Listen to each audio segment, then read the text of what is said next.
الرجیم بسم اللہ الرحمن الرحیم وبہ نستعین وہو خیر معین۔ اگر روزے میں کسی کو اتنی شدت کی پیاس لگتی ہے کہ روزہ اس کے لیے مکمل کرنا پانی پیے بغیر ممکن نہیں رہتا، یا تو پانی نہ پینے سے جان جانے کا خطرہ ہے، یا کسی بہت بڑی بیماری لگ جانے یا اعضاء و جوارح کے خراب ہو جانے کا خطرہ ہے، یا اتنی شدت کی مشقت برداشت کرنا پڑتی ہے جو قابل برداشت نہیں ہے عرفاً۔ جان یا اعضاء، بڑی بیماری یا شدت کی مشقت جو قابل برداشت نہیں ہے، ان تینوں میں سے کوئی ایک بات ہو، بلکہ اگر ان تینوں کی صورت میں پانی پیتے ہوئے روزہ رکھے گا، اتنا پیے کہ جس سے وہ خوف جاتا رہے، جس کا خوف ہے وہ خوف جاتا رہے، جان کا خوف، بیماری کا خوف، یا اس و حرج کا خوف اور شدت مشقت کا خوف جاتا رہے، اتنی پینے کی اجازت ہے۔ روزے میں بھی ان لوگوں کو جو پیاس برداشت نہیں کر سکتے ہیں، جان کا خطرہ ہے، شدت کی مشقت کا خطرہ ہے، یا کوئی بڑی بیماری لگ جانے کا خطرہ ہے، تو اتنا پانی پی جس سے وہ خوف جاتا رہے۔ بلکہ اگر جان جانے کا خطرہ یا جان کی طرح کی کوئی اور بات ہے، اور سیستانی فرماتے ہیں کہ واجب ہے کہ وہ اپنا پانی پینے کا کام انجام دے۔ جان جانے کا خطرہ ہے تو پانی پینا واجب ہے، نہ صرف یہ کہ توڑ دینے کی اجازت ہے، بلکہ واجب ہے کہ پانی پیے جان بچانے کے لیے۔ لیکن یہاں پر اس کا روزہ ٹوٹ جائے گا، اور ٹوٹ جائے گا، اور ٹوٹ جانے کا مطلب یہ کہ اتنا تھوڑا تھوڑا پانی پیتا رہے کہ آخر تک امساک کرے، اور پھر بعد میں اس کی قضا کرے۔ ابھی فی الحال توڑ دے، یعنی تھوڑا تھوڑا جو ہے پانی پیتا رہے، جس طریقے سے پانی پینے کی ضرورت پیش آ رہی ہے تو پیے، اور دوسرا بھی کوئی ایسا کام نہ کرے جس سے روزہ ٹوٹ جاتا ہے، اور ساتھ ساتھ جو ہے اس کو امساک کرنے کے ساتھ ساتھ اس روزے کی قضا بھی انجام دے۔ کفارہ نہیں آئے گا، کیونکہ جو ہے نا اس نے جو مجبوری کی بنیاد پر پیاس کی شدت کی وجہ سے جو توڑا ہے۔ دوسرا مسئلہ ہے کہ انسان غذا کو چبا کر حیوانات کو دیتا ہے یا چھوٹے بچوں کو کھلا رہا ہے، یا سالن کو چکھ کر روزے کی حالت میں سالن کو چکھ کر سالن کا مزہ دیکھنا چاہتا ہے کہ اس میں نمک برابر ہے،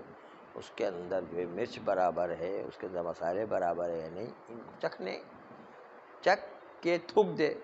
اور جو ہے حلق کے نیچے نہ لے جائے تو وہ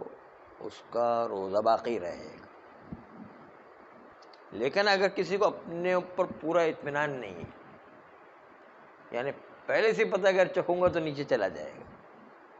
پہلے سے پتہ ہے کہ اگر چباؤں گا تو اس کے اندر کچھ نہ کچھ ذرات نیچے چلے جائیں گے، تو اس کے لیے پھر تو چبانا اور چکھنا جائز نہیں روزے کی حالت میں، کیونکہ پتہ ہے کہ جو ہے چکھنے جاؤں گا اور جو چبانے جاؤں گا تو کچھ نہ کچھ ذرات نیچے چلے جائیں گے حلق کے نیچے، اور اس کے نتیجے میں روزہ ٹوٹ بھی جائے گا، اور قضا بھی واجب ہے، کفارہ بھی واجب رہے گا، کیونکہ اس نے جان بوجھ کے یہ کام کیا کہ جو پتہ تھا کہ یہ کام کرنے سے میرے لیے خطرہ، اطمینان نہیں ہے کہ روزہ ٹوٹ جائے گا، تو روزہ اگر ٹوٹ گیا تو ذمہ داری رہے گا، قضا کفارہ واجب ہو جائے گا۔ لیکن اگر کسی کو اطمینان ہے، اور اطمینان ہونے کے باوجود اتفاق سے نیچے اتر آئے تو پھر آسیستانی تو کہتے ہیں کہ روزہ نہیں ٹوٹے گا اور جو قضا کفارہ بھی نہیں ہے، لیکن بعض مہاراجا کہتے ہیں کہ روزہ ٹوٹ جائے گا بعد میں قضا کرنا ہے، لیکن آسیستانی کے نزدیک روزہ بھی نہیں ٹوٹتا اگر اتفاقی طور پر نیچے چلا جائے تو، جب اطمینان تھا اس کو اطمینان تھا کہ نہیں اترے گا، اس کے باوجود اتر جائے تو۔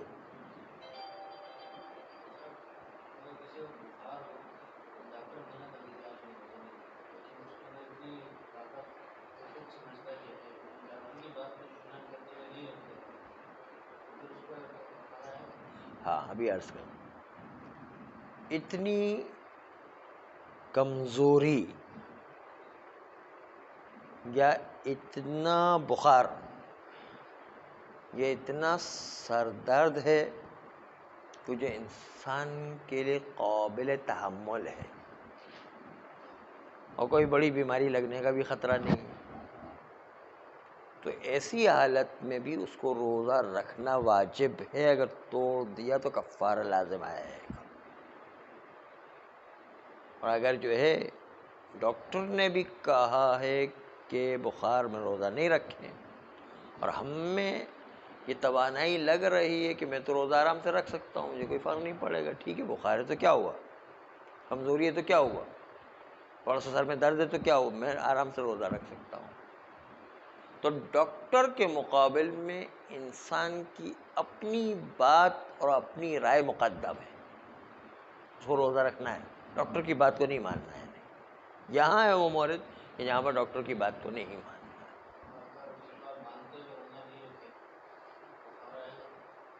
اگر مسئلہ معلوم نہیں تھا تو کفارہ نہیں، اگر مسئلہ معلوم تھا تو کفارہ نہیں،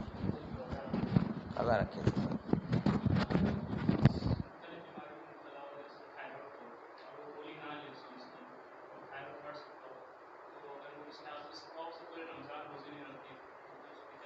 ہاں اگر جو ہے وہ تھائرائیڈ کی وجہ سے جو ہے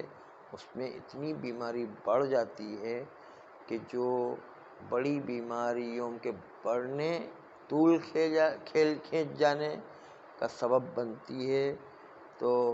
وہ روزہ نہیں رکھے، اس پر روزہ نہیں رکھنا، روزہ واجب نہیں، اس کو فدیہ دینا ہے صرف روزے کا، کفارہ قضا نہیں ہے۔ فدیہ جو ہے 1.25 کلو گندم، کھانے پینے کی کوئی چیز، گندم، آٹا، چاول، روٹی مثلا، اس طرح 1.25 کلو ہے۔ ایک بیماری سے لے کر دوسرے سال تک بیماری باقی رہے تو اس روزے کو نہ قضا کرنا ہے نہ کفارہ ہے، کچھ بھی نہیں ہے، صرف فدیہ دینا ہے اس کا۔ 1 سال طول کھینچ جائے اس طرح جس میں بڑی بیماری اور طول کھیل جانے، بڑے ہو جانے کا خطرہ ہے تو روزہ نہیں رکھنا ہے۔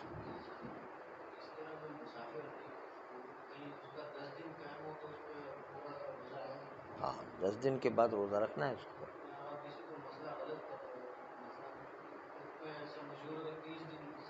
30 دن وہ تردد کی حالت میں کہ میں روزہ میں یہاں ٹھہروں گا کہ نہیں ٹھہروں گا یہ نہیں پتہ چل رہا ہے اصل میں، تردد میں 30 دن ہے اور قطعی طور پر پتہ ہے کہ میں 10 دن تو یہاں رکوں گا، تو پھر اس کو روزہ رکھنا واجب ہو جاتا ہے۔ 10 دن پتہ نہیں ہے تو کفارہ واجب نہیں ہوگا، خالی قضا کرے، مسئلے کی وجہ سے جو انسان کو کافی چھوٹ ہو جاتی ہے۔ تو بات چل رہی تھی کہ اگر کوئی کمزوری ہے، کوئی بخار ہے، کوئی سر درد ہے یا کوئی ایسی سستی بدن میں ہے کہ جس سے کوئی زیادہ بڑی بیماری آنے کا خطرہ نہیں ہے، اعضاء و جوارح خراب ہونے کا خطرہ نہیں، اس کو شدت کی مشقت کا کوئی خطرہ نہیں ہے، تو اس میں روزہ رکھنا واجب ہے۔ جب اس کو حرج بھی نہیں ہے، کوئی بڑی بیماری بھی نہیں لگ رہی ہے، کوئی جان کا بھی خطرہ نہیں ہے، اس کو روزہ رکھنا واجب ہے، تھوڑی سی مشقت برداشت کر کے روزہ رکھے گا، اور اگر روزہ توڑ لیا تو اس پر قضا کفارہ دونوں واجب ہوں۔ لیکن اگر بیماری میں اگر اس کو پتہ ہے کہ بخار میں اگر میں نے کھاؤں گا تو کوئی بہت بڑی بیماری لگ جائے گی، تو پھر جو روزہ نہیں رکھے، یا انتہائی شدت کی مشقت ہوگی جو قابل برداشت نہیں ہے، تو پھر بھی روزہ نہیں رکھے گا، صرف قضا کرے گا بعد میں۔ یا یہ کہ کوئی اعضاء و جوارح خراب ہو جائیں گے یا جان جانے کا خطرہ ہے تو پھر بھی جو ہے روزہ نہیں رکھے گا۔ بیماری میں اگر روزہ رکھتا ہے تو بہت بڑا نقصان ہونے کا خطرہ ہے. پھر یہ چھوٹی چھوٹی بیماریوں میں بھی روزہ نہیں رکھے گا کیونکہ بڑی بیماری ہو جانے کا خطرہ ہے, یا اعضاء و جوارح خراب ہو جانے کا, یا جان جانے کا خطرہ ہے. یہ انتہائی شدت کی مشقت ہے, یہ جو قابل برداشت نہیں عرف کی نگاہ میں. ورنہ عام چھوٹی چھوٹی بیماریوں میں روزہ رکھنا ہے. ایک مثال جو ملاحظہ فرما, ایک عورت حاملہ ہے, تو حاملگی میں عورت کو تھوڑی سی زحمت تو ہوتی ہے روزہ رکھنے میں, لیکن اس زحمت کو شریعت نے اجازت نہیں دی کہ حاملہ عورت روزے کو چھوڑے. دودھ پلانے والی عورت جو روزے کو چھوڑے اس کو اجازت نہیں ہے, مگر یہ کہ اس حاملگی کی وجہ سے اتنی شدت کی مشقت روزے میں ہو جاتی ہے کہ جو قابل برداشت نہیں ہے. جیسے ایک عورت حاملہ ہے اور اس کو بار بار حمل میں الٹیاں آتی ہیں, اتنی شدت کی الٹی آتی ہے کہ اگر وہ کھانا نہ کھائے تو بہت شدت کی ہر دوسرے منٹ پر الٹی آنے لگ جاتی ہے. کھانا نہ کھائے تو اس کے نتیجے بہت پریشانی ہو جاتی ہے. اتنی شدت کی مشقت ہے جو قابل برداشت نہیں. تو یہ حاملہ عورت اس وقت روزے کو چھوڑ سکتی ہے, ورنہ عام حالات میں روزے کو نہیں چھوڑ سکتے. اس کو جو ہے چھوٹی چھوٹی بیماریوں کو شریعت نے عذر نہیں مانا ہے, وہ کہا کہ روزہ پھر بھی رکھنا ہے آپ, جب تک کہ انتہائی شدت کی مشقت نہ ہو جو عرف کے نزدیک شدت کی مشقت شمار ہو, یا کوئی اعضاء و جوارح خراب ہو جانے کا خطرہ ہو, یا کوئی بہت بڑی بیماری لگ جانے کا خطرہ ہو, یا جان جانے کا خطرہ ہو. یہ عذر شریعت میں, یعنی چھوٹی چھوٹی چیزوں کو شریعت نے عذر نہیں مانا ہے, بلکہ آپ کو عرض کیا تھا کہ یہ بیماریوں کو 3 دن تک تو ظاہر ہی نہیں کرے کسی پر. مستحب یہ ہے کہ 3 دن تک ظاہر ہی نہیں کرے آدمی, اور اس سے بلکہ الٹا بتایا ہے کہ انسان اپنے آپ کو 3 دن تک تلقین کرتا رہے کہ مجھے کچھ بھی نہیں ہے, مجھے کچھ بھی نہیں ہے. تلقین سے بھی نفسیاتی طور پر انسان کا خود بخود علاج ہو جایا کرتا ہے. یہ جو مولا علیہ السلام نہج البلاغہ میں فرمایا اپنے آپ کو تلقین کرے کہ مجھے کچھ بھی نہیں ہے, یہ جو ہے مولا علیہ السلام کا فرمان ہے نہج البلاغہ میں کہ اپنے آپ کو تلقین کرے کہ مجھے کچھ بھی نہیں ہے. 3 دن کے ہلکے بخار کو اتنا نیگلیکٹ کرے کہ کچھ بھی نہیں ہے, خواہ جو ہے میں ایسا پریشان ہو رہا ہوں. یہ مستحب بھی قرار دیے کہ اپنے آپ کو کچھ بھی نہیں کہیں, نفسیاتی علاج بھی ہے اور مستحب بھی ہے. اور ساتھ ساتھ انسان میں نفس میں مشکلات کو تحمل کرنے کی پریکٹس ہوا کرتی ہے اس کے اندر. یہ بھی بہت بڑا اہم کام ہے, انسان اپنے نفس کو پریکٹس میں رکھے مشکلات کو تحمل کرنے میں. ایسی بودا آدمی نہیں ہو, ایسے ہی جو ہے کچا آدمی نہیں ہو, ایسے کھوکھلا آدمی نہیں ہو, ہر چیز میں بالکل مضبوط ہو کہ ہر چیز میں اپنی پریکٹس کر کے اپنی روح کو مضبوط کر چکا ہو کہ جتنی مشکلات ہیں تحمل کرنے کی عادت ہو جائے. یہ خود انسان کی ایک پریکٹس کی جو ہے عادت کروائی جاتی ہے, اور یہ بہت اچھی چیز ہے کہ مشکلات برداشت کرنے کی ہر قسم کی عادت ہونا چاہیے, چاہے روحانی, جسمانی, ذہنی, اور ہر قسم کی پریشانیوں کو برداشت کرنے کی انسان میں ہیبٹ ہو جائے, عادت ہو جائے کہ اس کی پرواہ نہیں کرے, چھوٹی موٹی چیزوں کی پرواہ نہیں کرے, اپنے مقصد و ہدف کو مد نظر رکھے, بس اس پر سیدھا سیدھا چلتا جائے. اسی لیے جو ہے ایک مولا علی کا ایک لقب ہے کہ لومت لائم. مولا علی کی ایک لقب یہ کہ لوگ ملامت کرنے والوں کی ملامت کی طرف مولا علی جو ہے پرواہی نہیں کرتے, ہدف کو جو ہے کہ جو ہدف جو ہے اس کے اوپر چلنا ہے. لوگ کتنے ہی ملامت کرتے رہے, ہمیں سے کیا, ہمیں تو اپنے مقصد پر اللہ کی خاطر جو آگے بڑھنا ہے. تو ملامت کرنے والوں کی ملامت جو ہے چلتی رہے گی. دنیا اچھا کام کریں گے پھر بھی بولے گی, دنیا برا کام کریں گے پھر بھی بولے گی. دنیا جو ہے اس کی جو باتوں میں نہیں آنا ہے, اپنے ہدف کو مد نظر ملامت کرنے والے کی ملامت, اور کسی پریشانی کے اندر پریشان نہیں ہونا ہے. چھٹے امام صادق علیہ السلام کے بہت عجیب روایت ہے, بہت زبردست روایت ہے, بلکہ جو ہے اس کو کہا گیا کہ یہ وہ ایسا ٹونک ہے کہ کبھی بھی انسان کو ٹینشن کی بیماری نہیں ہوگی.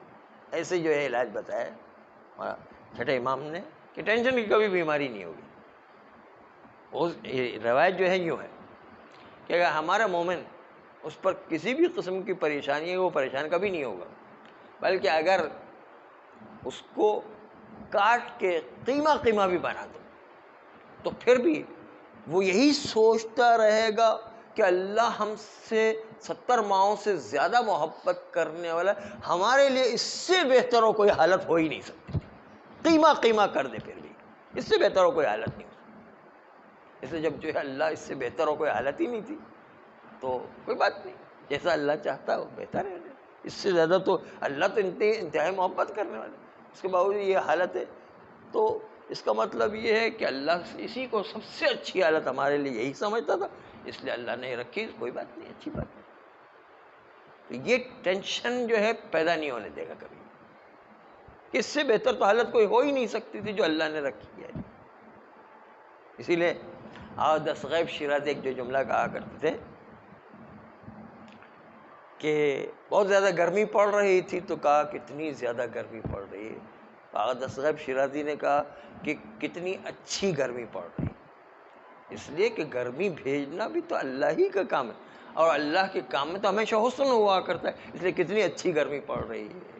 تو اللہ کا ہر کام جو اچھا ہوا کرتا ہے، اللہ جمیل یحب الجمال، اللہ خود خوبصورت ہے اور جو ہے جمال اور خوبصورت والی چیزوں کو پسند کیا کرتا ہے، تو اس سے بہتر ہو کیا ہوگا سمجھ۔ تو یہ ہے کہ بیماریوں سے گھبرانا نہیں،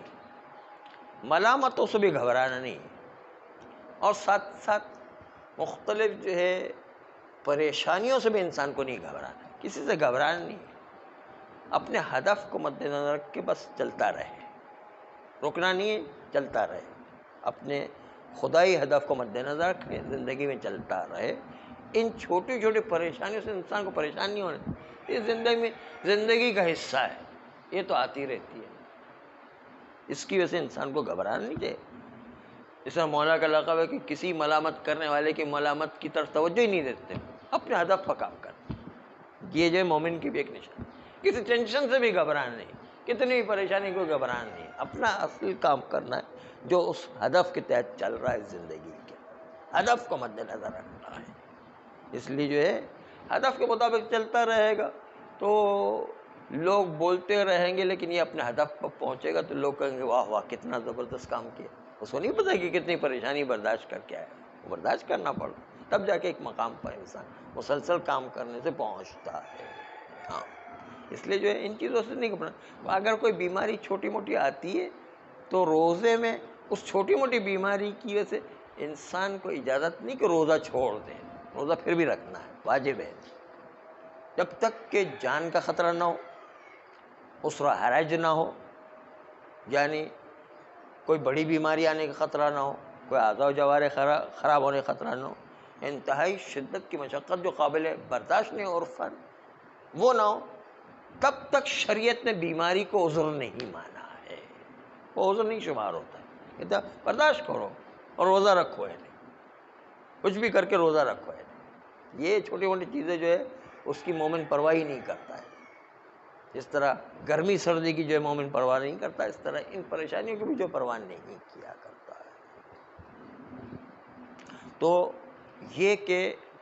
بیماریوں میں عام طور پر لوگ عذر و بہانہ بنا لیتے ہیں کہ بھائی بیمار ہے اس لیے جو روزہ نہیں، تو ہر بیماری کے اندر جو روزہ چھوڑنے کی اجازت نہیں ہے،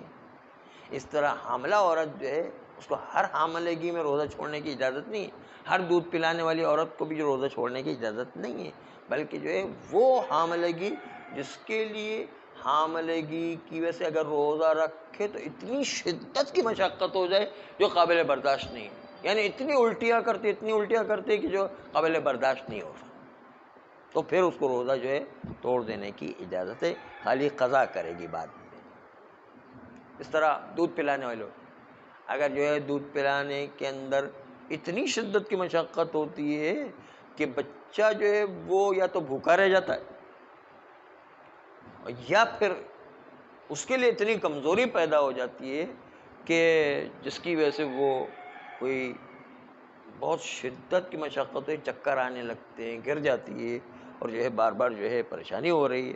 تو پھر ایک الگ بات ہے، ورنہ عام حالات میں دودھ پلانے والی عورت اور حاملہ والی عورت کو بھی جو ہے روزہ رکھنا واجب ہے، اگر نہیں رکھا تو قضا و کفارہ دونوں واجب ہو جائیں۔ صلی اللہ علیہ وسلم۔